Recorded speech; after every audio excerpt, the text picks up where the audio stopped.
Certo, isso veio de outro sítio. Quero dizer, por mais bizarro que seja acreditar, mas está lá. Eu vi-o. Eu sei qual é o estado atual da arte em física, e isso não pode ser feito. Os OVNIs, a visita de extraterrestres e os raptos por extraterrestres fazem parte de uma nova mitologia que surgiu no século XX e na cultura popular. Há uma percepção generalizada de que os governos de todo o mundo estão a tentar manter-nos na ignorância sobre a existência de extraterrestres e o seu interesse na Terra. Será possível que ninguém saiba a verdade? Algo completamente inesperado aconteceu no domínio dos informadores. Bob Lazar, que afirma ter trabalhado em naves extraterrestres na Área 51, revelou fugas alienígenas confidenciais. A maioria dos avistamentos de UAPs foram determinados para ter uma explicação mais terrestre, mas uma pequena fração ainda é misteriosa. Será que finalmente sabemos a verdade? Haverá realmente provas de que os extraterrestres estão a ser escondidos pelo governo? Junte-se a nós enquanto exploramos as fugas secretas de extraterrestres. As fugas de informação expostas por Bob Lazar e como isso afeta tudo.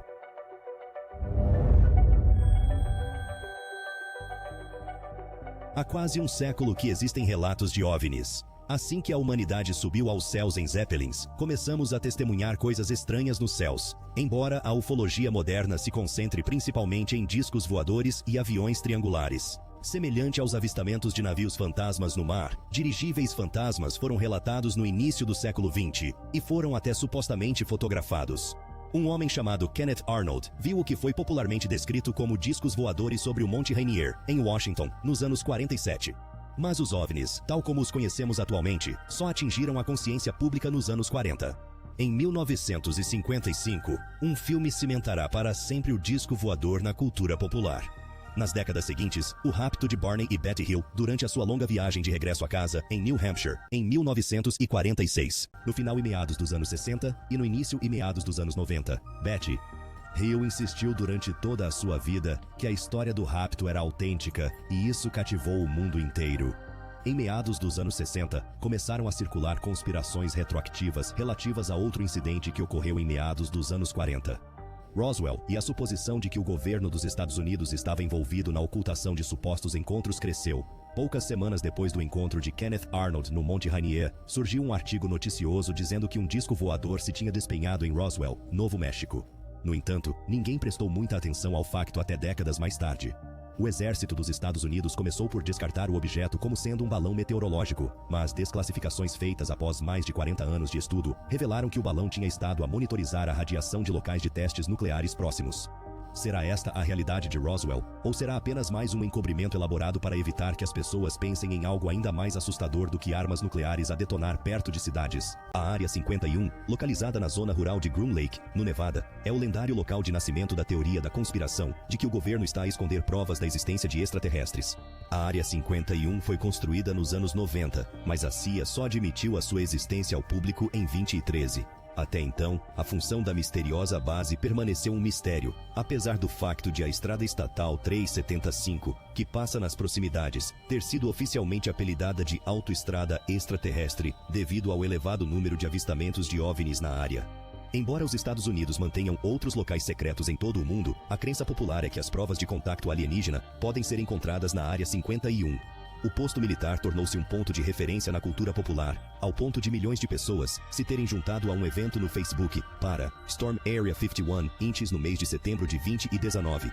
Poucas pessoas fizeram a viagem, e algumas das que fizeram foram detidas. Para além dos materiais desclassificados e da ficcionalização generalizada da Área 51, vários avistamentos relatados perto da Área 51 foram analisados pelo projeto Blue Book. A Força Aérea dos Estados Unidos lançou o projeto Blue Book para investigar os avistamentos de OVNIs, presumivelmente porque tinham a ver com a Guerra Fria, se não fossem invasores extraterrestres reais. Embora tenha tido 2 breves precursores, o Blue Book decorreu a partir do ano de com um indivíduo presente durante todo o tempo, J. Hynek Allen. Respeitado astrônomo e ufólogo, Hynek desenvolveu os critérios para categorizar os encontros próximos e desempenhou um papel fundamental na investigação do Blue Book. Ao longo da sua história, o Blue Book tem sido dirigido por uma grande variedade de oficiais, alguns dos quais levaram as suas responsabilidades a sério e outros que as viram como uma perda de tempo. Houve quase 12 mil relatórios de OVNIs submetidos ao Blue Book.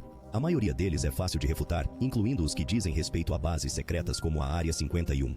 A existência de extraterrestres nunca foi demonstrada pelo Blue Book. Para além dos materiais desclassificados e da ficcionalização generalizada da Área 51, vários avistamentos relatados perto da Área 51 foram analisados pelo projeto Blue Book. A Força Aérea dos Estados Unidos lançou o Blue Book para investigar os avistamentos de OVNIs, presumivelmente porque tinham a ver com a Guerra Fria, se não fossem invasores extraterrestres reais. Embora tenha tido 2 breves precursores, o Blue Book decorreu durante os anos do ano do único indivíduo presente em todo o projeto, J. Hynek Allen. Respeitado astrônomo e ufólogo, Hynek desenvolveu os critérios para categorizar os encontros próximos e desempenhou um papel fundamental na pesquisa do Blue Book. Ao longo da sua história, o Blue Book foi dirigido por uma grande variedade de oficiais, alguns dos quais levaram as suas responsabilidades a sério e outros que as viram como uma perda de tempo. Foram submetidos ao gabinete quase 12.000 relatórios de OVNIs. A maior parte deles são fáceis de desmentir, incluindo aqueles sobre bases secretas como a Área 51. A existência de extraterrestres nunca foi demonstrada pelo Blue Book. Livro. Tudo o que fez foi mostrar que a maioria dos encontros com OVNIs tem explicações naturais que a pessoa comum não seria capaz de detetar. Se é esse o caso, então por que é que há tantos relatos sobre a Área 51? O facto de a Área 51 ser uma instalação militar ultra-secreta ajuda a explicar por que é que ninguém sabe ao certo o que lá se passa. Após anos de negação, em 2013, o governo dos Estados Unidos finalmente confirmou a localização e designou-a como Área 51. Em resposta a um pedido da Lei da Liberdade de Informação, que qualquer indivíduo ou organização nos Estados Unidos pode apresentar para obter informações sobre as operações das agências federais, estes dados foram tornados públicos. Especificamente, o pedido desclassificou ficheiros da CIA sobre o desenvolvimento e a história dos testes do avião de espionagem U-2. Graças às informações fornecidas, a Área 51 foi designada como o local de testes. Area 51 é o nome dado a uma base militar secreta no sul do Nevada, a cerca de 160 quilômetros da cidade de Las Vegas. Fica mesmo no coração de um parque nacional do Ziorua. O Sítio de Segurança Nacional do Nevada faz parte da vasta área de Nellis Air Force Range, anteriormente conhecida como Nevada Test and Training Range. Tanto os Estados Unidos como a União Soviética, no início da Guerra Fria, olharam para os avanços tecnológicos como uma potencial fonte de vantagem militar. Por uma questão de segurança nacional, muitas descobertas científicas foram mantidas em segredo, incluindo as relacionadas com foguetões e armamento, mas também com a produção de alimentos e a eficiência do combustível. A criação de tecnologia de espionagem capaz de monitorizar as ações do inimigo foi crucial para evitar uma terceira guerra mundial, e continua a sê-lo atualmente. Os governos atribuíram um elevado valor aos dados obtidos pelos sistemas de vigilância avançados sobre os desenvolvimentos aeronáuticos e de armamento. Isto significava que tanto os pormenores da operação de vigilância, como os meios pelos quais esta era conduzida, eram tratados como informação sensível de segurança nacional. Poucas pessoas nos governos dos Estados Unidos e da União Soviética conheciam os segredos. O avião espião U-2 era o coração do esforço americano. Foi concebido para atingir altitudes inalcançáveis por outras aeronaves e para atravessar o globo em busca de alvos, onde depois tiraria imagens detalhadas e medições precisas. No ano do avião espião, U-2 foi escolhido para efetuar os testes do U-2, em parte devido ao secretismo que proporcionaria. Outros novos aviões ultra-secretos foram também testados na Área 21. O A-2Z foi selecionado porque era outro avião de reconhecimento de voo rápido como o UII. No ano do avião espião UII, o AT-Zizek fez o seu voo inaugural no aeroporto de Romei. A expansão discoide no seu núcleo serviu para armazenar mais energia. Os avistamentos de naves esféricas, muitas vezes conhecidas como discos voadores, podem ter sido atribuídos à sua forma e ao seu corpo de titânio brilhante. O F-117, um caça furtivo com um design invulgar e distinto, também passou pela sua primeira fase de testes na Área 51. No aeroporto Rome, fez o seu voo inaugural em 1981. O jato furtivo F-117 tem um aspecto extraterrestre, mas foi efetivamente fabricado nos Estados Unidos. O jornal Reno Evening Gazette noticiou que mais objetos voadores vistos no céu de Clark. Este tipo de avistamentos de OVNIs nos anos 50 e 60 alimentou o fogo da controvérsia e do interesse em torno da Área 51. Havia 3 causas principais para este facto. Não havia absolutamente nenhuma maneira de os forasteiros entrarem na Área 51. Voos de teste de novos aviões misteriosos, que se deslocavam rápida e inesperadamente, tiveram lugar na região. Houve vários filmes de ficção científica e programas de televisão passados durante a Guerra Fria, devido ao clima político tenso da época. Os segredos podem levar a especulações selvagens quando o governo não revela ao público a verdade completa. Quando a informação é ocultada, as teorias da conspiração têm mais espaço para crescer, mesmo depois de o governo ter finalmente admitido a existência da Área 21. Há uma década, esta tem permanecido interdita ao tráfego aéreo regular militar e civil. A amplificação da desconfiança, da especulação e das teorias da conspiração resultou de 68 anos de opacidade oficial. Alienígenas espaciais, naves espaciais alienígenas e alienígenas espaciais a trabalhar na Área 21 fazem todos parte destas conspirações. Alguns dos aviões construídos na Área 21 são reconhecidos atualmente, mas teriam sido irreconhecíveis para qualquer pessoa que estivesse a conduzir numa autoestrada no meio do deserto em meados dos anos 60 e visse um deles no céu à noite. Os aviões de espionagem que voam a altitudes extremamente elevadas, como o U-2 e o triangular F-100 e 17 Nighthawk, foram primeiro postos à prova no espaço aéreo da Área 21. Os Estados Unidos gastam mais nas suas forças armadas do que qualquer outro país e são notoriamente secretos, razão pela qual a Área 21 esteve escondida dos olhos do público durante 60 anos. Mas suponhamos que se trata de um embuste elaborado. E se a Força Aérea dos EUA apenas quiser que acreditemos que a Área 51 está a trabalhar em tecnologia aeronáutica avançada? E se o objeto em Roswell não fosse um balão meteorológico ou um subproduto de testes nucleares, mas sim uma nave espacial extraterrestre? As ideias de conspiração de que os extraterrestres estão a visitar a Terra têm vindo a espalhar-se há décadas e estão agora enraizadas na cultura popular. Apesar da história oficial de que a base é usada para testar aviões experimentais, muitas pessoas acreditam que há extraterrestres escondidos por lá. Estes aviões já existem há algum tempo e têm sido utilizados para reconhecimento e combate. Muitas pessoas, no entanto, continuam a cair no esquema prolongado. Por mais absurdo que seja, o meme da área de tempestade 51 polegadas é a prova disso. Um segredo tão explosivo e tão antigo parece pouco provável que continue escondido por muito mais tempo. O público conversa, a informação vaza frequentemente e vários políticos proeminentes têm mostrado algum interesse em avistamentos de OVNIs. O teórico da conspiração Bob Lazar, que afirma ter trabalhado em naves alienígenas na Área 51, encaixa-se no perfil de um delator. O empresário americano e teórico da conspiração Robert Scott Lazar afirma que foi pago no final dos anos 80 para desconstruir tecnologia alienígena.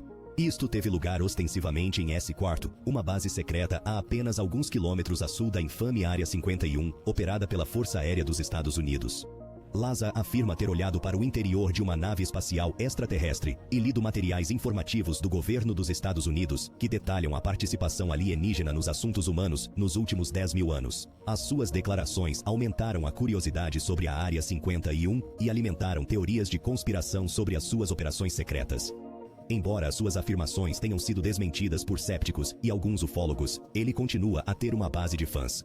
Não há provas de vida ou tecnologia extraterrestre, e partes do currículo de Lazar foram embelezadas ou inventadas. O facto de Lazar ter sido preso nos anos 90 por seu papel numa rede de prostituição e novamente no ano do ano por vender substâncias ilegais também contribuiu para sua imagem pública negativa. Desde o ano do ano, Lazar tem sido amplamente conhecido pelas suas teorias de conspiração sobre a Área 51. Sob o pseudônimo de Dennis e com o rosto obscurecido, deu uma entrevista ao repórter de investigação George Knapp, da estação de televisão KLAS de Las Vegas, em maio desse ano, afirmando ter trabalhado numa instalação secreta conhecida como SIV, situada nas proximidades da instalação da base da Força Aérea de Nellis, comumente designada por Área 51. Papoose Lake fica a sul do complexo principal da Area 51, em Groom Lake, e ele acredita que as instalações acima referidas se situavam aí. Afirmou que os hangares subterrâneos de aviões foram escavados na encosta da montanha e estavam escondidos da vista. De acordo com Lazar, ele foi contratado para ajudar a decifrar um dos 9 discos voadores extraterrestres. O seu modelo desportivo de OVNI era feito de um metal que ele diz ser idêntico ao encontrado no. O seu aspecto e toque são críticos em relação ao titânio líquido, afirma. Numa entrevista posterior, em novembro, Lazar revelou a sua verdadeira identidade e disse que tinha sido entrevistado para um lugar nas instalações da EGOMG, um empreiteiro, e que a Marinha dos Estados Unidos era o seu alegado empregador. Aparentemente, não havia ficheiros sobre ele na EGOMG. A Força Aérea dos Estados Unidos e outras fontes credíveis desmentiram as suas afirmações de que trabalhava para uma empresa da base aérea de Nellis. Será isto um plano do governo para encobrir os seus rastros? De acordo com Lazar, o veículo investigado era alimentado por um reator de antimatéria que queimava E-115. O elemento químico com número atômico 115 que era anteriormente conhecido como Unum Pentium, mas que ainda não tinha sido sintetizado. afirmou que o motor de propulsão da nave espacial usava um isótopo estável do elemento E-115, mais tarde apelidado de Moscovium, que produzia uma onda gravitacional que permitia o voo e a evasão da detecção visual ao dobrar a luz à volta da nave. 30 anos mais tarde, ele declarou que não acreditava ter visto um extraterrestre, mas que poderia ter visto uma boneca usada como referência para o tamanho dos alegados alienígenas e que ouviu o termo, as crianças, usado para se referir a eles. Os cépticos Donald R. Prothero, Stanton T. Friedman e Timothy D. Callahan consideram muito improváveis as afirmações de Lazar de que os seus registros acadêmicos e de emprego foram destruídos. Os meios de comunicação social têm prestado muita atenção à sua narrativa, que tem gerado tanto admiradores como detractores. Depois de Lazar ter afirmado que roubou um material conhecido como Element 115 Inches de um laboratório governamental em 27, o FBI e a polícia local fizeram uma busca no seu escritório numa tentativa de recuperar a substância. Um pedido de liberdade de informação revelou que a rusga estava relacionada com uma investigação sobre se a sua empresa vendeu ou não talho a um suspeito de homicídio no Michigan. A investigação não identificou Lazar como possível autor do crime. Claro que há discrepâncias entre a sua história e as suas credenciais acadêmicas e profissionais. Problemático para aqueles que acreditam em conspirações OVNI. A agência tem mais dinheiro do que qualquer outra agência espacial do planeta. As missões da NASA não comprometeriam os esforços para esconder a existência de vida extraterrestre? Por que razão é que a NASA trabalha com outras agências espaciais internacionais e com empresas multinacionais? Ou a NASA é cúmplice do encobrimento, o que tornaria a fraude ainda mais credível? Finalmente, temos de considerar a motivação. Por que é que o governo do Iowa tentaria manter-nos na ignorância sobre a vida extraterrestre para evitar o medo generalizado? Seria alucinante saber que os extraterrestres visitaram a Terra, mas quantos de nós correriam pelas ruas em pânico ou até deixariam os seus empregos se soubessem de tal coisa? É difícil de imaginar, mas as pessoas são bastante resistentes, pelo que a civilização irá provavelmente continuar na mesma. Há também a crença de que o equipamento militar dos Essaniwa foi recuperado de uma nave espacial alienígena destruída e é, por isso, ultra-secreto. Isto é consistente com o que a NASA tem estado a fazer durante décadas. Sabemos tudo sobre os Estados Unidos, onde o secretismo é altamente valorizado e onde estão sempre a ser desenvolvidas novas formas de tecnologia experimental. Aviões espiões estranhos têm sido propostos como uma razão para o secretismo, mas talvez sejam a prova de que temos estado sempre à espera. O New York Times noticiou em 2020 que o Gabinete de Inteligência Naval estava a supervisionar um grupo chamado Grupo de Trabalho para Fenômenos Aéreos Não Identificados, que tinha sido formado para estudar OVNIs, mas que mais tarde se presumiu ter sido dissolvido. De acordo com o artigo, o antigo diretor da Task Force, Luiz Elizondo, que deixou o seu cargo em 17 de abril, estava convencido de que o Pentágono tinha recuperado artefactos de proveniência desconhecida para análise. Será então seguro concluir que Lazar estava correto? Algumas pessoas acham que sim,